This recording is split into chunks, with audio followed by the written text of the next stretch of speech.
Bonjour à toutes et à tous, on se retrouve pour un nouveau web forum organisé par Air Lorraine et la Chambre régionale d'agriculture de Lorraine. On va parler de stockage de carbone dans les sols avec vous, monsieur Björn Desmet, vous êtes le directeur adjoint de la DRAF Lorraine.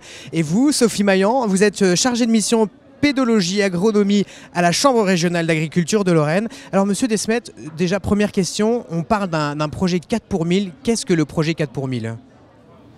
Alors 4 pour 1000, d'abord une précision sur le chiffre. C'est un chiffre qui a trait au stockage de carbone dans les sols.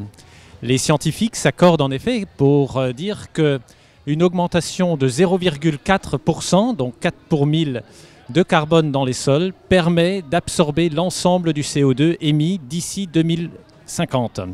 Et donc une contribution très positive de l'agriculture à l'atténuation des effets du changement climatique, donc à l'atteinte de l'objectif de la limitation du réchauffement climatique à 2 degrés d'ici 2050.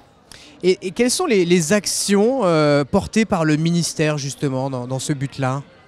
Alors justement, le 4 pour 1000 est un projet de recherche international qui est impulsé par le ministre de l'Agriculture. Il a notamment été annoncé en mars dernier lors d'un séminaire international à Montpellier sur agriculture et changement climatique.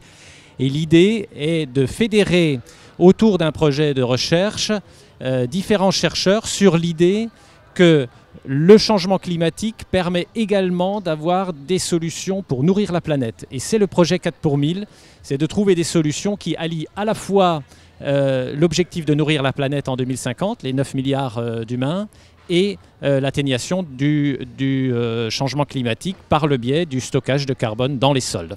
Merci monsieur Desmet. Alors Sophie Maillan, quelles sont les solutions justement au quotidien pour atteindre le 4 pour 1000 ?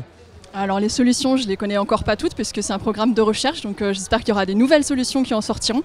Alors ce qu'on peut dire, c'est qu'aujourd'hui il y a déjà des pratiques dans les fermes qui permettent de stocker du carbone organique ou de la matière organique dans les sols. Ce sont notamment les amendements organiques, c'est également la restitution des résidus de culture dans les sols, c'est également l'intégration de prairies temporaires dans des rotations. Enfin il y a toute une série de pratiques qui existent déjà et qui permettent, si ce n'est d'augmenter le stock de carbone, au moins d'éviter sa déperdition. Et ces pratiques en fait ont également de gros intérêts pour ce qui est des sols en eux-mêmes, parce qu'ils permettent d'augmenter les teneurs donc, de matière organique dans les sols, ce qui elle-même stabilise en fait la structure des sols. Et qui dit stabilité de la structure dit également réduction de l'érosion, réduction du ruissellement. Et alors ça c'est sur le plan physique. Mais il y a également d'énormes intérêts biologiques dans le sens où plus il y a de matière organique, plus on va trouver de vie dans le sol et de micro-organismes qui vont permettre une fertilité biologique de ces sols. Merci beaucoup pour toutes ces informations, merci à tous les deux et on se retrouve très prochainement pour un nouveau web forum.